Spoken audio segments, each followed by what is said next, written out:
नमस्कार मित्रांनो, मराठी हृदयस्पर्शी कथा चॅनलमध्ये तुमचं सर्वांचं खूप खूप स्वागत आहे. कामिनी भाग 25. कामिनीचे यामागचे सर्व भाग चॅनलवर पाहायला मिळतील. चॅनलला सबस्क्राईब करून तुम्ही पाहू शकता. दुसऱ्या दिवशी रेश्माला निरोप देण्यासाठी एक छोटेखानी कार्यक्रम ठेवला होता. कार्यक्रमाच्या दिवशी तिचा सत्कार करण्यात आला. सगळ्यांनी तिचं कौतुक केलं. आपल्या कंपनीतल्या संपूर्ण स्टाफचं आपल्यावरचं प्रेम बघून रेश्माला खूप भरून आलं आणि तिने जड अंतःकरणाने सर्वांचा निरोप घेतला. संगीत फंक्शनच्या आदल्या दिवशी कामिनीच्या घरी बरेच नातेवाईक आले होते. घरात बराच गोंधळ सुरू होता. कामिनीने आदल्याच दिवशी तिची बॅग पॅक करून ठेवली होती, त्यामुळे फारसं काही टेन्शन नव्हतं. ती निवांत रूममध्ये बसली होती, कारण जर बाहेर गेली असती तर तेवढ्या गोंधळात कुणाला तरी नक्कीच धडकली असती. ती निवांत बसलेली असताना तिच्या मावशीची मुलगी रक्षा तिथे आली आणि तिच्याजवळ येऊन बसली. कामिनी, मी रक्षा, तुला भेटायला आले, रक्षा म्हणाली. हाय रक्षा, कामिनी म्हणाली. मग मॅडम, आता खूप खुश आहात ना तुम्ही, रक्षाने विचारलं. हो, कामिनी म्हणाली. कामिनी, तू खूप नशीबवान आहेस, कारण सुधीरसारखा प्रेम करणारा जोडीदार तुला मिळाला. खूप प्रेम करतात जिजू तुझ्यावर, आणि मी ऐकलंय की ते तुला प्रसिद्ध डॉक्टरांकडे घेऊन जाणार आहेत, जेणेकरून तुला बघता येईल. मला खरंच खूप भारी वाटलं ऐकून. मावशी आणि काकांना आता त्यांच्या मुलीचं काही टेन्शन राहणार नाही, रक्षा म्हणाली. Yes, Sudhir is the best husband in the world and I loves him so much, Kamini म्हणाली. Oh, I am happy for both you, Raksha म्हणाली. मला सांग, तू कशी आहेस आणि जीजू कसे आहेत, कामिनी म्हणाली. आम्ही मस्त आहोत, पण रक्षा बोलता बोलता मध्येच थांबली. पण काय, कामिनीने विचारलं. पण सासूबाई जॉब करण्यासाठी परवानगी देत नाहीये, रक्षा निराश होत म्हणाली. का ग, असं का म्हणतेस, कामिनीने विचारलं. त्यांचं म्हणणं आहे की त्यांच्या घरात मुली आणि सुना बाहेर जाऊन काम करत नाहीत, रक्षा म्हणाली. काय, काळ इतका पुढे गेला तर इतके मागासलेले विचार कसे काय असू शकतात या लोकांचे, कामिनी जरा रागानेच म्हणाली. जाऊ दे आता, ऐकावं तर लागेलच, सासरच्यांचं मन मोडता येणार नाही, रक्षा म्हणाली. ते पण आहे. असो, तू जे आहे त्यात खुश आहेस ना, झालं तर मग, कामिनी म्हणाली. हो, एनिवेज, उद्या संगीत फंक्शनसाठी काय घालणार आहेस, ड्रेस की साडी, रक्षाने विचारलं. लेहंगा, कामिनी म्हणाली. अच्छा, छान दिसणार तू, मला खात्री आहे, रक्षा म्हणाली. कामिनी म्हणाली. दोघीही बराच वेळ गप्पा मारत बसल्या, कारण दोघी खूप वर्षांनी भेटल्या होत्या. थोडीफार कामं आटोपल्यानंतर सुधीर त्याच्या रूममध्ये गेला आणि मग त्याने सचिनला फोन केला. सचिनने फोन उचलला. हॅलो, बोला सुधीरराव, सचिन म्हणाला. हॅलो, मला सांग, उद्याच्या प्रोग्रामसाठी डान्सची नीट प्रॅक्टिस केली ना तू, वेळेवर पचका व्हायला नको, सुधीर म्हणाला. हो रे बाबा, माझी डान्सची प्रॅक्टिस झाली आहे, काही प्रॉब्लेम होणार नाही, तू टेन्शन नको घेऊ, सचिन म्हणाला. ओके, उद्या भेटूया, तोपर्यंत बाय बाय, सुधीर म्हणाला. सचिन म्हणाला. बाय. दोघांनीही फोन ठेवला आणि मग सुधीर कपाटाजवळ गेला आणि त्याने कपाट उघडलं. कपाटातून ज्वेलरी बॉक्स काढला आणि तो ओपन केला. त्यात डायमंड नेकलेस होता, त्याने खास कामिनीसाठी बनवून घेतलेला. कामिनी, हे गिफ्ट खास तुझ्यासाठी, उद्या संगीत फंक्शनच्या आधी तुला देईल. I know you can't see me, but you will definitely understand my feelings, Sudhir मनातच बोलला आणि मग त्याने त्याची जी बॅग भरली होती त्यात सुरक्षित ठिकाणी तो बॉक्स ठेवला. थोड्या वेळाने रेश्मा रूममध्ये आली आणि तिने सुधीरला हाक मारली. सुधीर, तसा सुधीर म्हणाला. अरे रेश्मा, ये ना, झाली का पूर्ण पॅकिंग, रेश्माने विचारलं.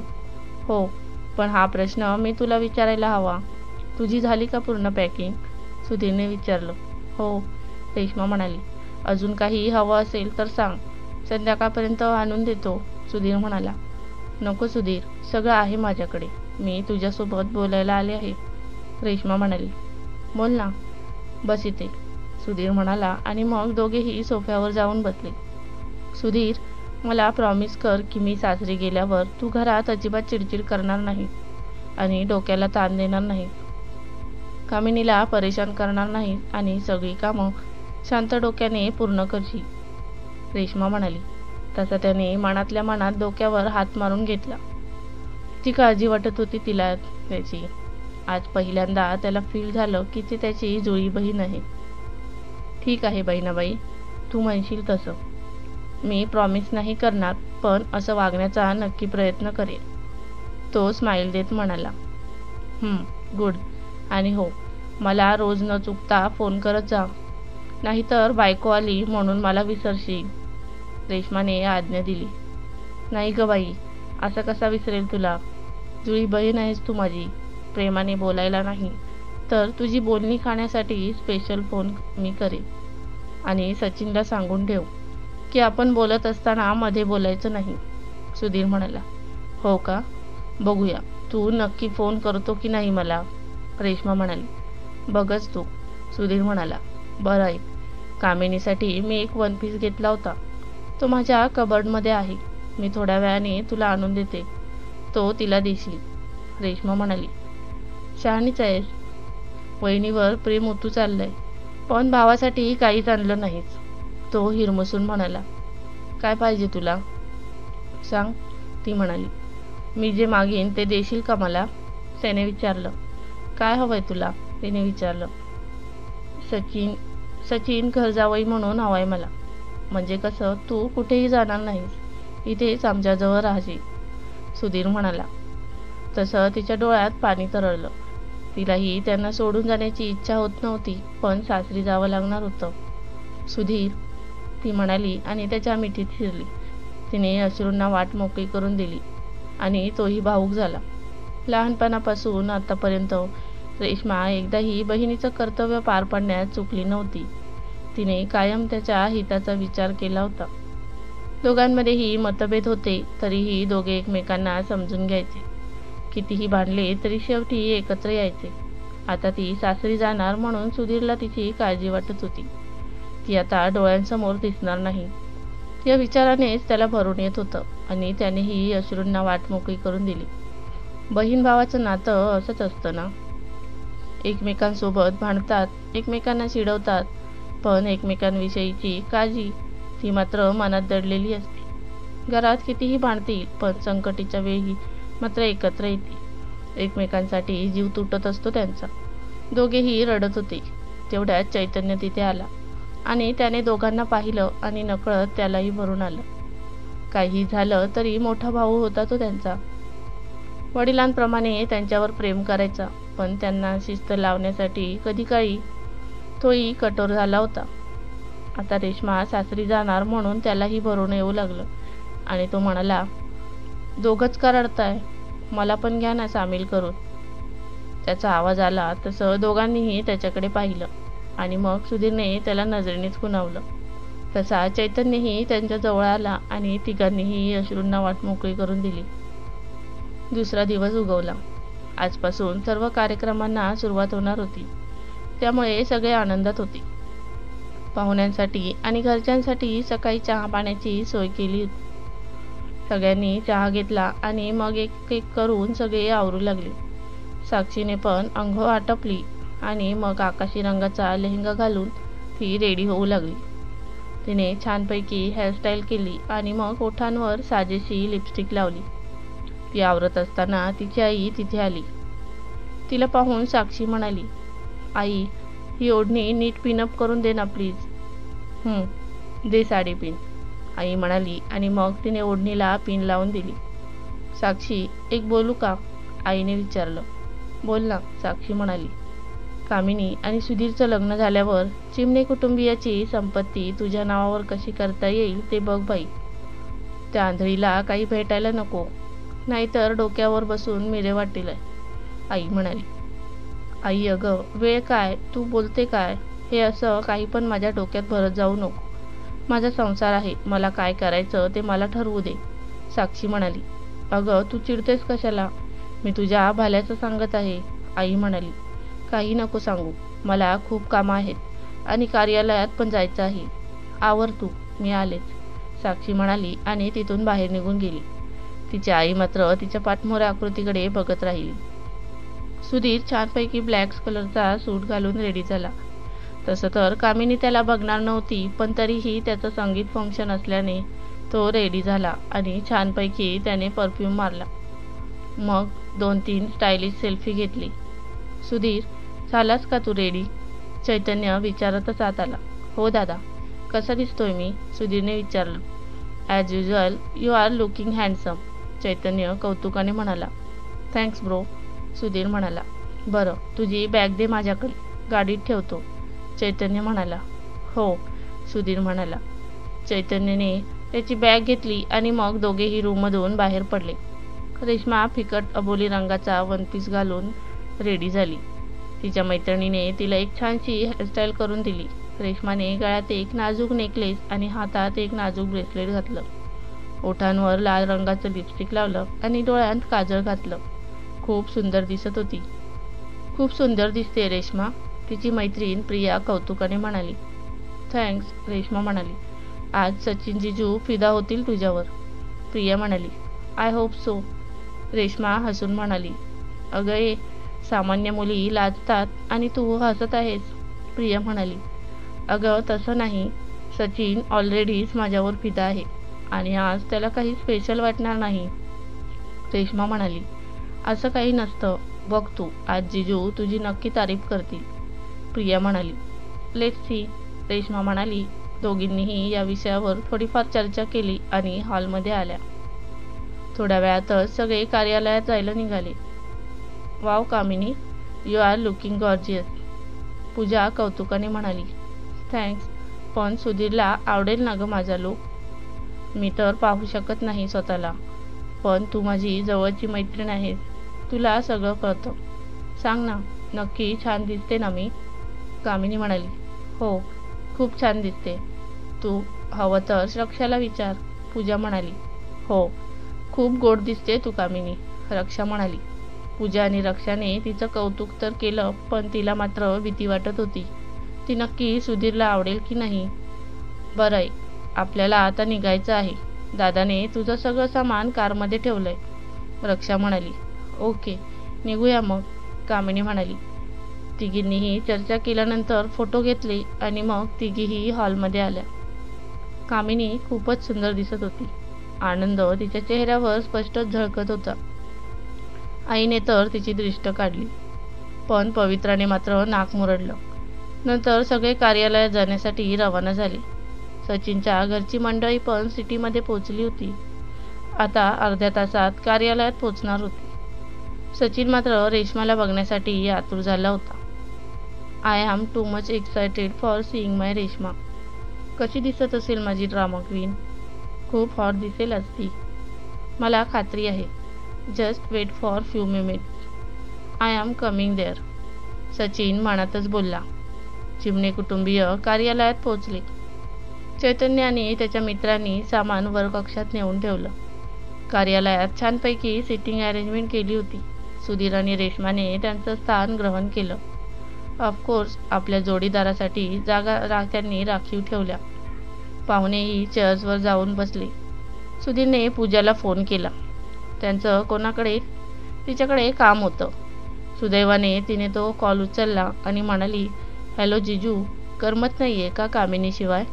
हो, म्हणून तर फोन केला, पण ती सध्या बिझी असेल, मग म्हटलं तुलाच फोन करतो, सुधीर म्हणाला. ओके, काय म्हणत होते तुम्ही? पूजाने विचारलं. तुम्ही कार्यालयात आल्यावर मला फोन कर, माझं एक काम आहे तुझ्याकडे, सुधीर म्हणाला. Okay, I will definitely call you, Pooja म्हणाली. गुड, आय एम वेटिंग, भेटूया लवकरच, सुधीर म्हणाला. हो जिजू, मी ठेवते फोन आता, नाहीतर कामिनी माझ्यावर संशय घेईल, पूजा चिडवत म्हणाली. तसा सुधीर हसला. नंतर दोघांनीही फोन ठेवला. सुधीरला मात्र आता कामिनीच्या भेटीची ओढ लागली. तेवढ्यात साक्षी तिथे आली आणि म्हणाली, सुधीर, तू रिकामाच आहेस ना? मग तुझ्या दादाला बोलवून आमचं एक कपल पिक तरी काढ, बघ ना किती बिझी झाले ते. ओके, सुधीर म्हणाला आणि चैतन्याला शोधू लागला. आकाशी रंगाचा कुर्ता घातलेला चैतन्य त्याला दिसल्यावर त्याने चैतन्याला हाक मारली आणि त्याला बाहेर बोलवून घेतलं. नंतर त्याने दोघांनाही सोबत उभं राहायला सांगितलं आणि त्यांचा एक फोटो घेतला. परफेक्ट क्लिप, सुधीर कौतुकाने म्हणाला आणि त्याने दोघांनाही फोटो दाखवला. दोघेही खुश झाले. दशरथ कुटुंबीय कार्यालयात पोचले. पूजा सुधीरला फोन करून कळवायचं विसरली. पूजाने सुधीरला शोधलं आणि मग कामिनीला सुधीरजवळ घेऊन आली. सुधीरने त्यांना बघितलं आणि पूजाला म्हणाला, तुला मी काय सांगितलं होतं पूजा? सॉरी जिजू, मी विसरले. पूजा म्हणाली, काय तू पण. Anyway Kamini come with me. Sudhir म्हणाला, आता कुठे जायचं? आताच तर आलोय आम्ही कार्यालयात. कामिनी म्हणाली, 2 मिनिटाचं काम आहे, चल माझ्याबरोबर. सुधीर म्हणाला. सुधीर, सगळे इथे आहेत. कामिनी म्हणाली. कामिनी, तुझी एवढी विनंती करतायत तर जा ना, का उगाच त्रास देते त्यांना. पूजा म्हणाली, बघ ना, तुझ्या मैत्रिणीचं प्रेमच नाही माझ्यावर. सुधीर पूजाला म्हणाला, काहीतरीच नका बोलू सुधीर, चला आता. कामिनी म्हणाली. तसा सुधीर खुश झाला. मग तो कामिनीला तिथून घेऊन गेला आणि वरकक्षात कुणीच नाही हे बघून त्याने दरवाजा बंद केला.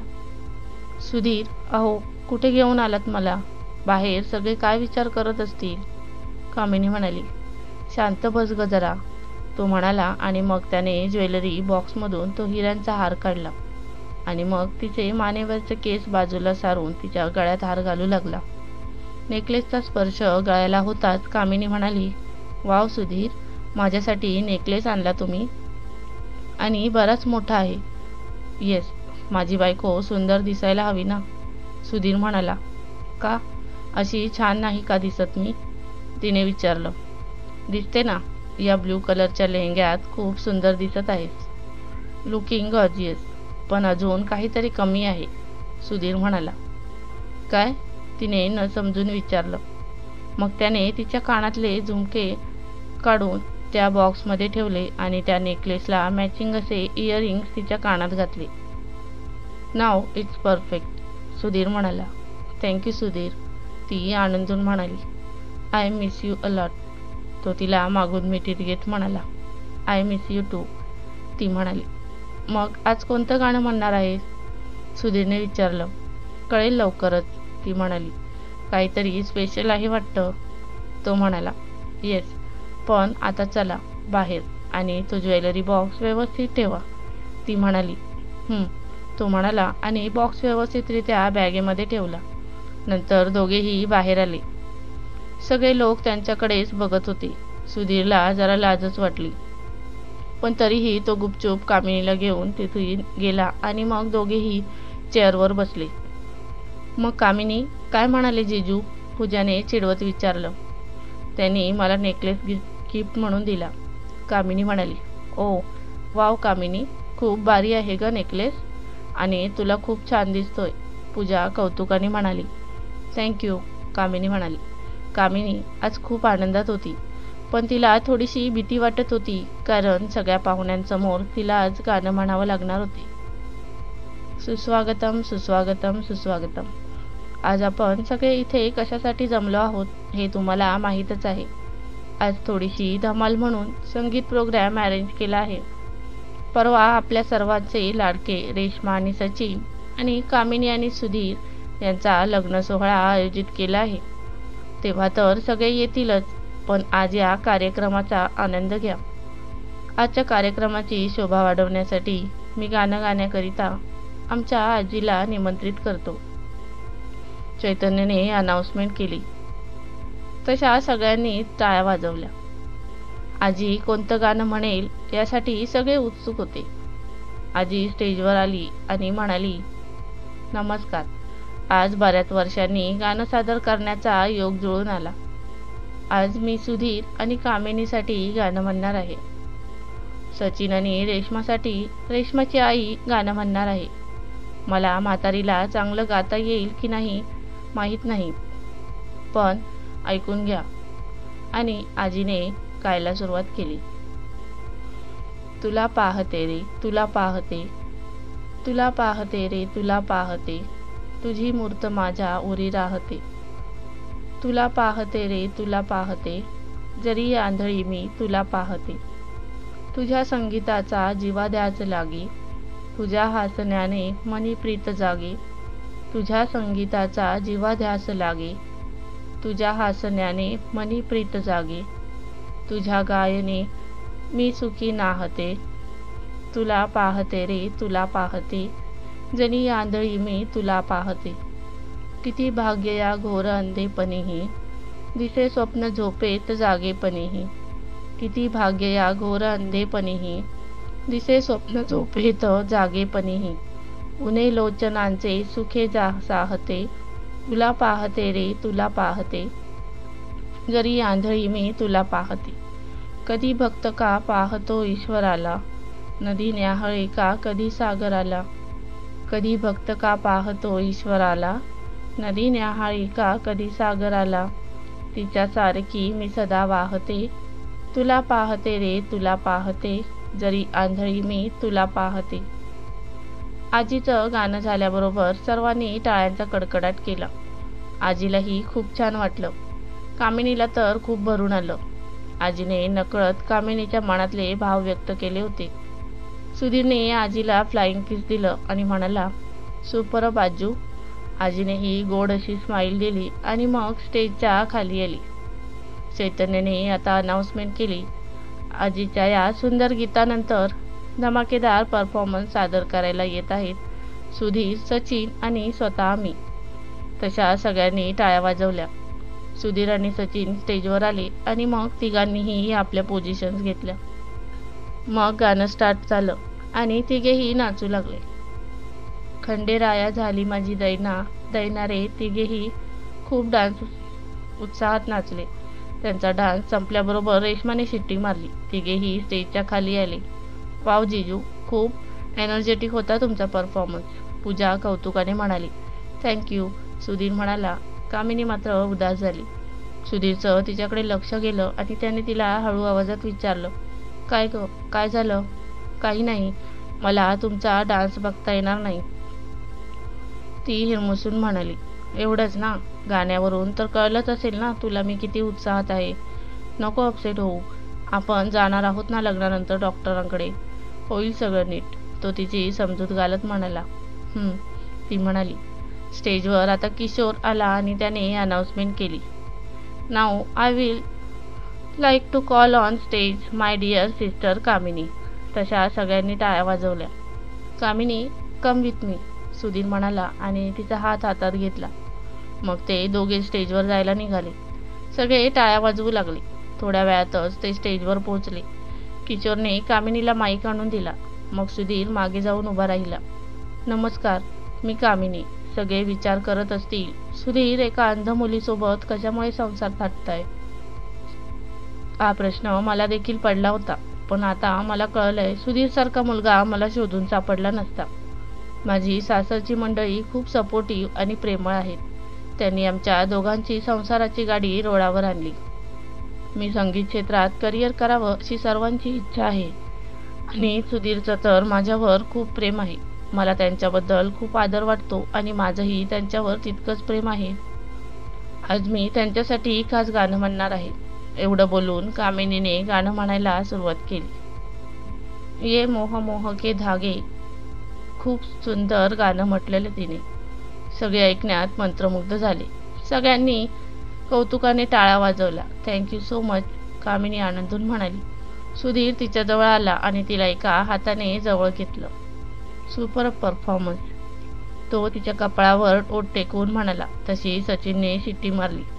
1 मिनिट थांबा, कोणीतरी पाहुण्यांमधून मोठ्या आवाजात बोललं. तसं सगळ्यांनी आवाजाच्या दिशेने बघितलं. सूरज तिथे उभा होता. सुधीर विचारात पडला की त्याला काय झालं. सूरज स्टेजवर जाऊ लागला तसे सगळे डोळे विस्फारून त्याच्याकडे बघू लागले. सूरज स्टेजवर आला आणि म्हणाला, एक्सक्यूज मी, आणि त्याने कामिनीच्या हातातून माईक घेतला. कामिनी थोडीशी घाबरली. Hello everyone, I am Suraj Avachar. I want to make an important announcement. माझ्या नवीन अल्बमसाठी कामिनी गाणं म्हणेल. सूरजने अनाउन्समेंट केली. तसे सगळे टाळ्या वाजवू लागले. पण कामिनीला मात्र जबर धक्का बसला. ती सूरज अवचारचं नाव ऐकून होती, पण त्याने तिला अल्बमसाठी सिंगर म्हणून सिलेक्ट केलं या गोष्टीचं तिला आश्चर्य वाटलं. कॉंग्रॅच्युलेशन्स कामिनी, सुधीर म्हणाला. सुधीर, अहो हे सगळं काय, ती गोंधळून म्हणाली. तुला सिंगर म्हणून सिलेक्ट केलंय सूरजने, तेही त्याच्या अल्बमसाठी. It's really a good news. Sudhir म्हणाला. वहिनी, तुम्हाला धक्का बसणं साहजिक आहे, पण हे सगळं सुधीरमुळे झालं. त्याने मला इथे बोलवलं नसतं तर इतका सुंदर आवाज मला ऐकायला मिळाला नसता. सूरज म्हणाला. अरे, आपण नंतर बोलूया, कार्यक्रम बाकी आहे अजून. सुधीर म्हणाला. या शुअर, सूरज म्हणाला आणि मग तिघेही स्टेजच्या खाली आले. पण कामिनी मात्र गोंधळून गेली. अल्बमसाठी गाणं म्हणावं लागणार होतं तिला. आनंद व्यक्त करावा की टेन्शन घ्यावं हेच तिला कळेना. स्टेजवर चैतन्यने जाऊन अनाउन्समेंट केली. मी आता स्टेजवर रेश्मा आणि सचिन यांना आमंत्रित करतो. त्यांनी आपल्या रोमॅन्टिक नृत्याने कार्यक्रमाची शोभा वाढवावी, अशी मी त्यांना विनंती करतो.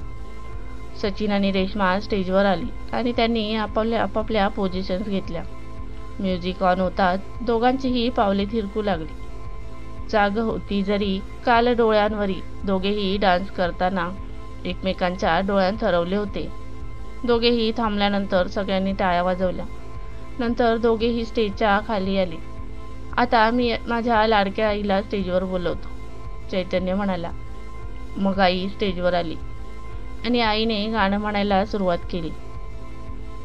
जन्म जन्म जन्म साथ चलना यूही, कसम तुम्हें कसम आके मिलना यही, एक जान है भले दो बदन दो जुदा, मेरी होके हमेशा ही रहना, कभी ना कहना अलविदा, मेरी सुबह हो तुम ही और तुम ही शाम हो, तुम दर्द हो तुम ही आराम हो, मेरी दुआओं से आती है बस ये सदा, मेरी होके ही रहना हमेशा ही रहना, कभी ना कहना अलविदा. गाणं संपल्याबरोबर सगळ्यांनी कौतुकाने टाळ्या वाजवल्या. आता मात्र छानपैकी झिंगाट सॉन्ग लावण्यात आलं. सगळ्या कुटुंबियांनी छानपैकी गाण्यावर डान्स केला. सगळे खूप आनंदात नाचले. नंतर दोन्ही कुटुंबियांनी मिळून छानपैकी फोटो सेशन केलं. नंतर सगळे जेवण्यासाठी गेले. सगळ्यांसाठी खास जेवणाची अरेंजमेंट केली होती. सगळे जोडीने जेवायला बसले. रेश्मा, मला गुलाबजाम खाऊ घाल ना, सचिन हळू आवाजात म्हणाला. आता कुठे, लग्नाच्या दिवशी खाऊ घालत असतात, रेश्मा म्हणाली. त्याला काय होतंय, प्लीज खाऊ घाल ना, सचिन म्हणाला. नाही, रेश्मा म्हणाली. खडूस, सचिन म्हणाला आणि गुपचूप खाऊ लागला. रेश्माताई, का त्रास देताय त्यांना उगाच, खाऊ घाला की, कामिनी समजावत म्हणाली. कामिनी, अगं कुणी पाहिलं तर काय विचार करेल, रेश्मा गोंधळून म्हणाली. तुम्ही बाकीच्यांसाठी त्यांचं मन मारणार का, खाऊ घाला ना, त्यांनाही छान वाटेल, कामिनी म्हणाली. कामिनीचं बोलणं पण तिला पटलं होतं. तिने आजूबाजूला बघितलं आणि मग एक गुलाबजाम हातात घेऊन सचिनला भरवला. तसा सचिनही खुश झाला. झालं का समाधान, रेश्माने विचारलं. हो, सचिन डोळे मिचकावत म्हणाला. जेव आता, ती म्हणाली. मग दोघेही जेवण करू लागले. जेवण झाल्यानंतर सगळ्या बायका वधू कक्षात कामिनी आणि रेश्मासोबत गेल्या. त्या सगळ्या जणी सुधीर आणि सचिनचं भरभरून कौतुक करत होत्या. त्यामुळे कामिनी आणि रेश्माही खूप खुश होत्या.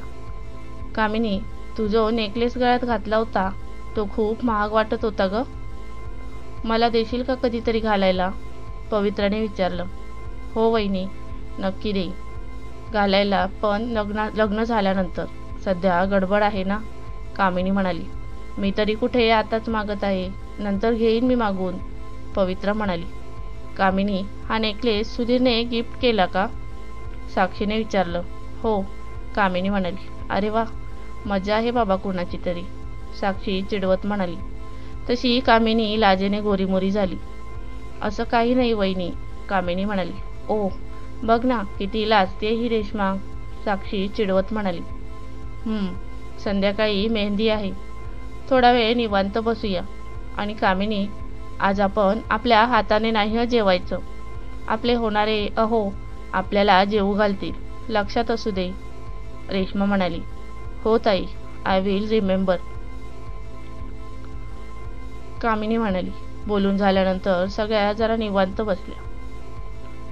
मित्रांनो, कामिनीचा हा भाग तुम्हाला कसा वाटला कमेंटमध्ये नक्की सांगा.